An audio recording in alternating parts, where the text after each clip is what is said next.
ETV دیکھنے والے تمام ناظرین کو السلام علیکم۔ ناظرین، آج کی ویڈیو میں ہم تاریخ کی اس بہترین شخصیت کا ذکر کریں گے جن کا دور حکمرانی سلطنت عثمانیہ کے لیے ایک بہترین دور ثابت ہوا، جنہوں نے صرف 8 سال کے عرصے میں سلطنت عثمانیہ کا نقشہ ہی بدل کر رکھ دیا۔ جی ناظرین، یہاں ذکر ہو رہا ہے عثمانی سلطنت کے نویں حکمران یعنی سلطان سلیم اول کا۔ سلطان سلیم اول وہ شخصیت ہیں جنہیں مسلم دنیا کا پہلا عثمانی خلیفہ بھی مانا جاتا ہے۔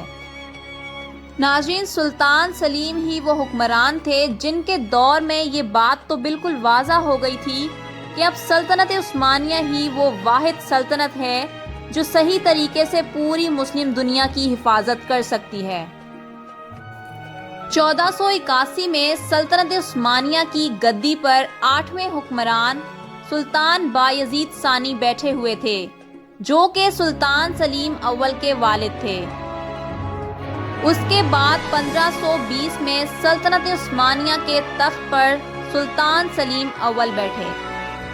ناظرین، آپ کو بتاتے چلیں کہ سلطان سلیم اول نے اپنے دور حکمرانی میں اپنے بہترین کاموں سے سلطنت عثمانیہ کا نقشہ ہی بدل دیا۔ انہوں نے یہ سارے کارنامے صرف 8 سال کے عرصے میں انجام دیے۔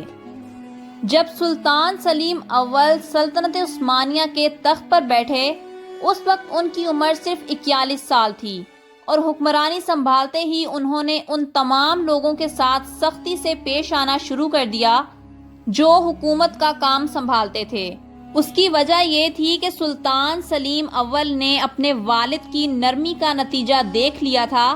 انہیں یہ علم تھا کہ ان کے والد کی نرمی کی وجہ سے ہی ان کی فوج نہایت سست اور کمزور ہو چکی ہے، اور دوسری جانب محل میں نظام چلانے والے لوگ بھی بہت سست ہو چکے ہیں۔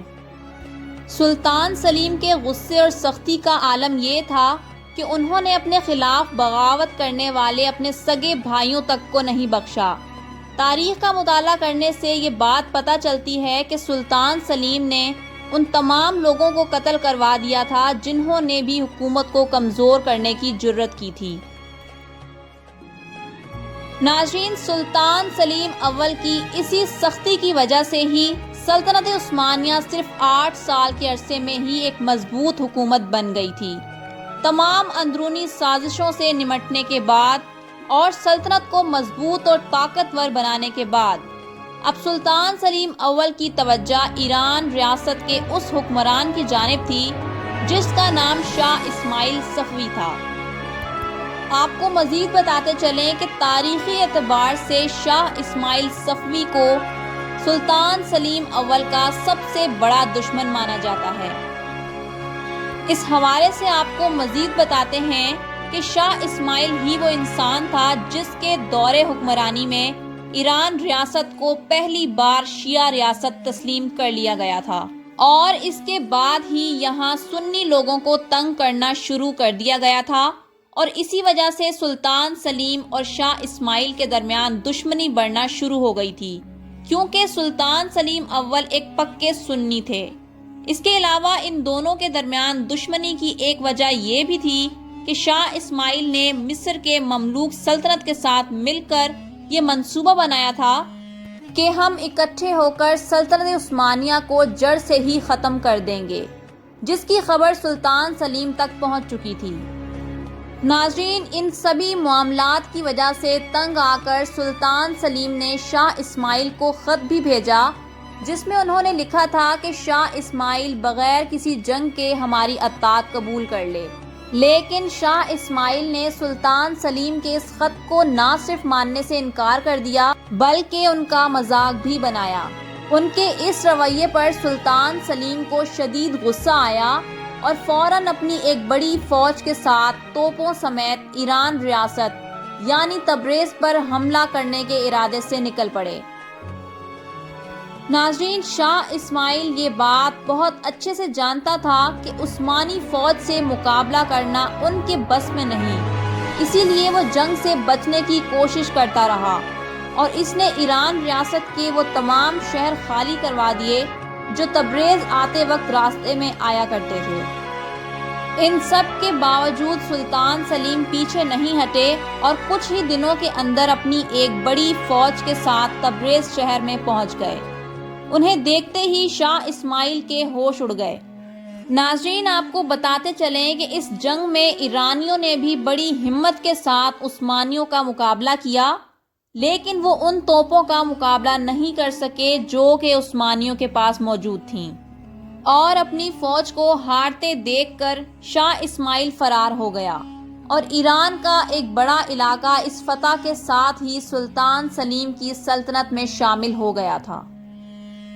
اس عظیم فتح کے بعد سلطان سلیم کا دھیان اب اس مملوک سلطنت کی جانب ہوا جنہوں نے شاہ اسماعیل کے ساتھ مل کر عثمانی سلطنت کو ختم کرنے کا منصوبہ بنایا تھا۔ سلطان سلیم کے دور میں یہ سلطنت بہت کمزور ہو چکی تھی اور اس کے تخت پر المتوکل نامی ایک بوڑھا بادشاہ حکمرانی کر رہا تھا۔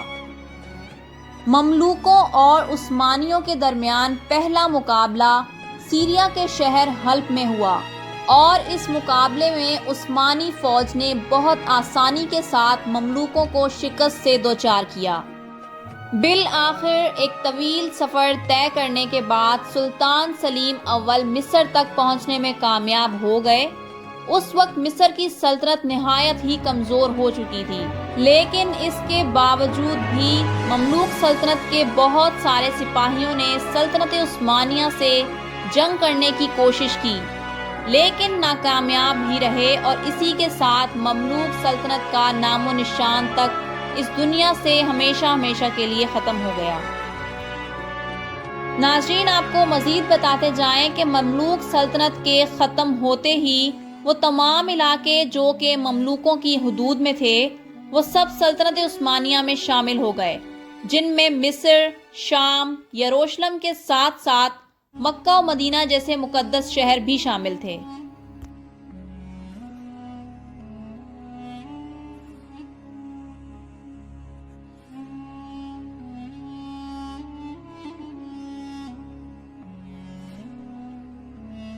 اور ناظرین، بس یہیں سے عثمانی خاندان میں مسلم خلافت کا بھی آغاز ہو گیا تھا، یعنی سلطان سلیم اول مسلمانوں کے پہلے عثمانی خلیفہ تھے۔ اسی کے ساتھ ہم اپنی ویڈیو کا بھی اختتام کرتے ہیں۔ تاریخی شخصیت سلطان سلیم اول کے بارے میں جان کر آپ کو کیسا لگا؟